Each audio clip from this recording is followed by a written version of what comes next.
চাওক মই এজন সাংবাদিকলে আজি তেওঁলোকৰ নিউজ চেনেলত মই বহা কথা আছিলে মই বহিব নোৱাৰো কাৰণে মোৰ স্বাস্থ্য বেয়া কাৰণে মই তেখেতলে পাৰ্সনেলি এখন মই তেখেতলে পঠিয়াইছিলো তেখেতে এখন আমাৰ শক্তি কেন্দ্ৰীয় আছিলে দেই আমাৰ শক্তি গ্ৰুপ এটা আছে শক্তি কেন্দ্ৰীয় এটো গ্ৰুপৰ যদি কিন্তু মই বিশ্বাস মোৰ ককাইদেউ হয় মই বিশ্বাসত পঠিয়াইছিলো বাৰু যি কৰিলে কিন্তু কথাটো হৈছে এনে কিছুমান মানুহে ফুৰ্তি পাব নালাগে যে অখিল গগৈ আমাৰ চিফ সেক্ৰেটাৰীলে পত্ৰ দিলে বিল আসি থানা দুভাগ হৈ গ'ল দেই এটো ফুৰ্তি পাব নালাগে ফটকা ফুটাব নালাগে হা আৰু মই একাৰণে কৈছো মই বিল আসি থানা নিজে লৈছো মই একচুয়ালি অব্যাহতি বিচাৰিছিলো মই 2 মাহৰ অব্যাহতি বিচাৰিছিলো কিন্তু বৰ্তমান অসমৰ যেটো পৰিবেশ পৰিস্থিতি সংগঠনে আলোচনা কৰি হৰকুমাৰ গগৈৰ লগত মই এতিয়া জাজিত বহিছিলো আমি একেলগে ভাত খাইছো তাত মোক হৰয়ে কৈছে যে তই 2 মাহৰ অব্যাহতি লব নোৱাৰ আৰু এমাহৰ কাৰণে কেৱল মাত্ৰ বিশ্ৰাম দিয়া হ'ব আৰু মোৰ এটা অপাৰেচন কৰিবলগীয়া আছে আৰু অপাৰেচনতকৈ ডাঙৰ কথা হৈছে মোৰ ভন্টি আহি আছে মোৰ ভন্টি ডুবাইত থাকে তাই ডুবাইৰ পৰা আহি কাইলে পাবহি তাইক লৈ মই অলপ ফুৰাবল যাম নহলে তাই খুব কাজিয়া কৰিব তাইক মই ফুৰাব নিবই লাগিব আৰু কিছুমান আৰু অকল পৰিয়ালক সময় দিয়া খুব প্ৰয়োজনীয়তা আহি পৰিছে কিন্তু কোনো এটো কথা ভাবি উৎফুল্লিত হ'ব নালাগে যে বাংলাদেশীৰ বিৰুদ্ধে আমাৰ আন্দোলনখন ৰখি যাব বিল আসি থানাত হাজাৰ হাজাৰ সৈনিকে বাংলাদেশীৰ বিৰুদ্ধে অভিযান চলাই যাব কাইলে বা পুনৰ অভিযান চলিব আজি আমি খৌখিদিনা আমগুৰিত এজন সন্দেহযুক্ত বাংলাদেশীয়ে অষ্টম শ্ৰেণীৰ ছোৱালী এজনী কিডনেপ কৰি লৈ গৈছে অসম পুলিচ অসম চৰকাৰ এতিয়ালৈকে ছোৱালীজনীক উদ্ধাৰ কৰিব পৰা নাই তাৰ আমাৰ আপত্তি আছে চৰকাৰ ফেইলিয়াৰ হৈছে এতিয়া যদি চৰকাৰ ফেইলিয়াৰ হয় আমি 48 ঘণ্টা সময় দিছো তেন্তেটো আমগুৰিত হুলস্থুল হ'ব বিল আসি থানা সৈনিকে খুদাই নেৰিব আপুনি যিখন পত্ৰ এতিয়া ৰাজহুৱা হৈছে পত্ৰখন গোপনীয় আছে পত্ৰ এখন বিশ্বাসত দিয়া ককাইদেউ এজনে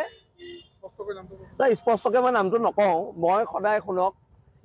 আজি যিমানে নাগৰিক সভাটো হোৱা নাই আজি ৰাইজৰ দলৰ সভাত যিখিনি প্ৰস্তাৱ ললে আমিতো সেইখিনি নেমানো এখন ৰাইজৰ দলৰ সভাহে হৈছিলে আজি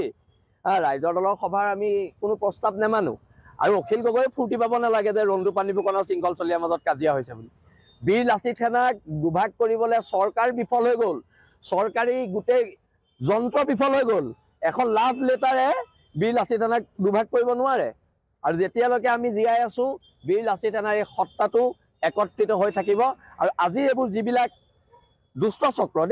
চক্ৰই যিবিলাক নিউজ বজাইছে তাৰ পিছৰ পৰা বিল আসি থানা আৰু ষ্ট্ৰং হ'ব আমি আৰু একতাৰে আগবাঢ়িম আজি এটা ৰন্তু দাই ফেসবুক যোগে গোটেই কথাখিনি জনাই আছে বৰ্তমান মই চাই আছিলো এতিয়া আপোনালোক আহাৰ কাৰণে মই চাব পৰা নাই আকৌ চাম আৰু অনাগত দিনত এখন ঐক্যবদ্ধ সংগ্ৰাম হ'ব আৰু দেশ আৰু জাতিৰ প্ৰতি যদি ভাবুকি আহে শৃংখল চলিয়াই বিল আসি থানাৰ এজন সাধাৰণ সৈনিক হিচাপে নৰিয়া দেহাৰে যুঁজিবলৈ আগবাঢ়ি আহিব আপুনি ডক্টৰে কৈছে এইটো সংগঠনে নহয় আমি কাম কৰিব নাই আজিৰ পৰা নিশ্চয় আমাৰ সৈনিকৰ কাম চলি আছে আজি যোৰহাটত চলিছে কাইলৈও চলিব চলিব শিৱসাগৰত কিয় নচলিব শিৱসাগৰত কোনোবাই সিদ্ধান্ত ল'ব সিদ্ধান্ত এটা জাপি দিব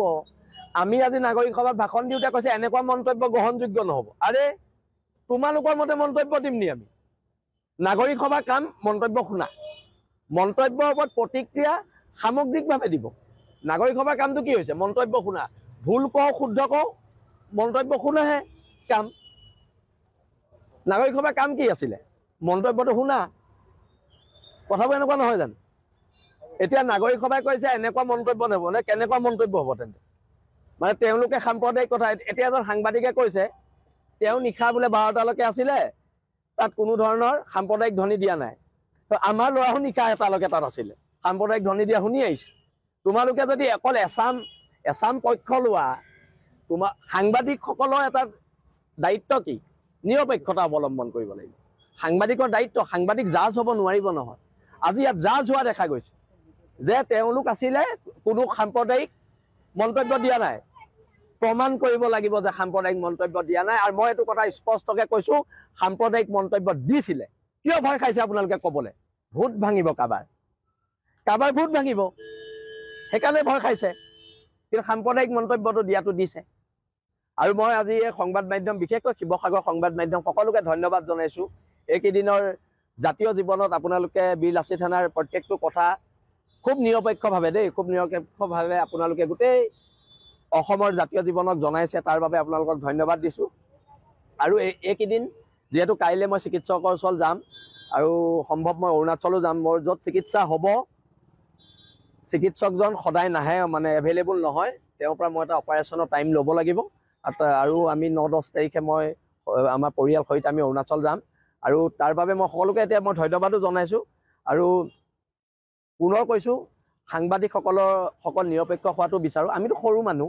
কিন্তু আজি ডাঙৰ মানুহবিলাকে নিৰপেক্ষতাৰ ভূমিকাটো নল'লে ডাঙৰ বুদ্ধিজীৱীসকলে শিৱসাগৰৰ যিটো নিৰপেক্ষ হ'ব লাগে নিৰপেক্ষ ভূমিকা নল'লে সেইকাৰণে মই কৈছোঁ নিৰপেক্ষ হ'লে ভাল কাৰণ যিটো সিদ্ধান্ত হ'ব সেই সিদ্ধান্তটো কোনোবা এটা পক্ষত গ'লে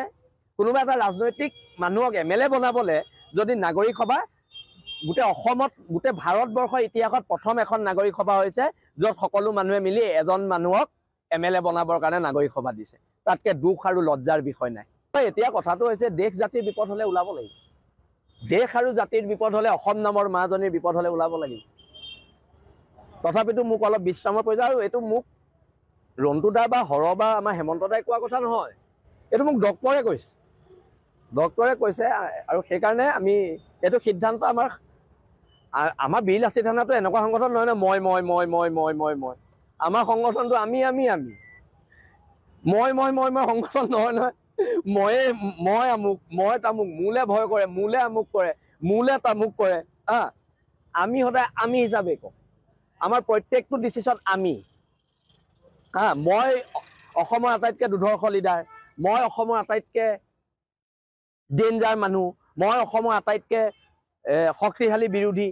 মই শব্দটোৰে সংগঠন বা ৰাজনৈতিক দল নচলে আমি শব্দৰে সংগঠন চলে সংগঠন মানে কি সংগঠিত এটা শক্তি তাত মই শব্দৰ স্থান নাই ধন্যবাদ সকলোকে জয় অসম